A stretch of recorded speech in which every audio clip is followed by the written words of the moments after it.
সংগঠিত হয়েছে বাংলাদেশ গড়ার জন্য, বাংলাদেশকে রিবিল্ড করার জন্য, বাংলাদেশকে অতল গহ্বর থেকে পুনরুদ্ধার করার জন্য। জামাত ইসলামীর বিকল্প কোন শক্তি আজকে প্রতিষ্ঠিত হয় না। আজকে চোখে আঙ্গুল দিয়ে দেখিয়ে দিয়েছে আগামী দিনের ক্ষমতায় জামাত ইসলামীকে আনতে হবে। জামাত ইসলামীকে যদি আনা না যায় তাহলে বাংলাদেশ গড়ার স্বপ্ন ভেস্তে যাবে। জনগণকে আমরা উদাত্ত আহ্বান জানাই, আগামী বাংলাদেশ গড়ায় জামাত ইসলামীর পাশে থাকুন, জামাত ইসলামীকে পাশে রাখুন।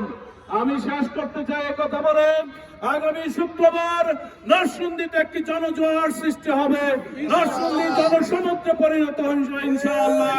প্রতিটি পাড়ায় পাড়ায়, মহল্লায় মহল্লায়, গ্রামে গ্রামে, বাজারে বাজারে, বন্দরে বন্দরে যে জনরব উঠেছে জামাত ইসলামী এই রবে প্রকম্পিত হয়ে উঠবে নরসিংদীর ময়দান ইনশাআল্লাহ। প্রকম্পিত করার লক্ষ্যে আমরা দীপ্ত কদমে শক্ত হাতে ইনশাআল্লাহ আমরা যাব। সেই সমাবেশকে সফল করার জন্য নেতৃবৃন্দ সার্বিক প্রচেষ্টা চালিয়ে যাচ্ছেন। দফায় দফায় প্রশাসনের সাথে বৈঠক করার মাধ্যমে, দফায় দফায় বিভিন্ন উইং এর সাথে বৈঠক করার মাধ্যমে আগামী শুক্রবারের সমাবেশকে পূর্ণতা দেওয়ার জন্য তারা চেষ্টা করে যাচ্ছেন।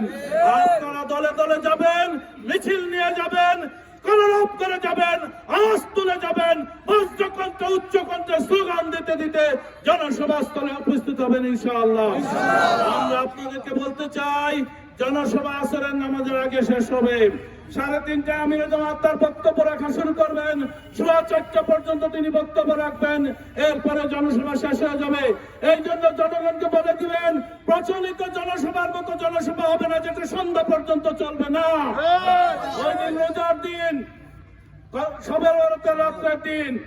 এই জন্য সবাই যেন বাড়ি বাড়ি গিয়ে তাড়াতাড়ি ইফতার করতে পারে, প্রয়োজনীয় কাজ রাখতে পারে।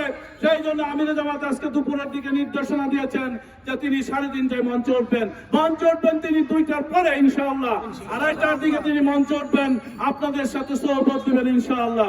তাই আসুন, আগামী 14 তারিখের সমাবেশকে সফল করার জন্য আমাদের হাতে আর সময় নেই। যেই কয় মিনিট, যেই কয় ঘন্টা সময় রয়েছে, এই সময়টাকে আমরা খুব গুরুত্বপূর্ণ মনে করে কাজে লাগাই এবং মানুষদেরকে সম্পৃক্ত করে আগামী 14 তারিখের সমাবেশকে আমরা সফল করে তুলি। আল্লাহ হাফেজ। বাংলাদেশ জিন্দাবাদ। ডক্টর শফিকুর রহমান জিন্দাবাদ। আসসালামু আলাইকুম ওয়া রাহমাতুল্লাহি ওয়া বারাকাতুহু।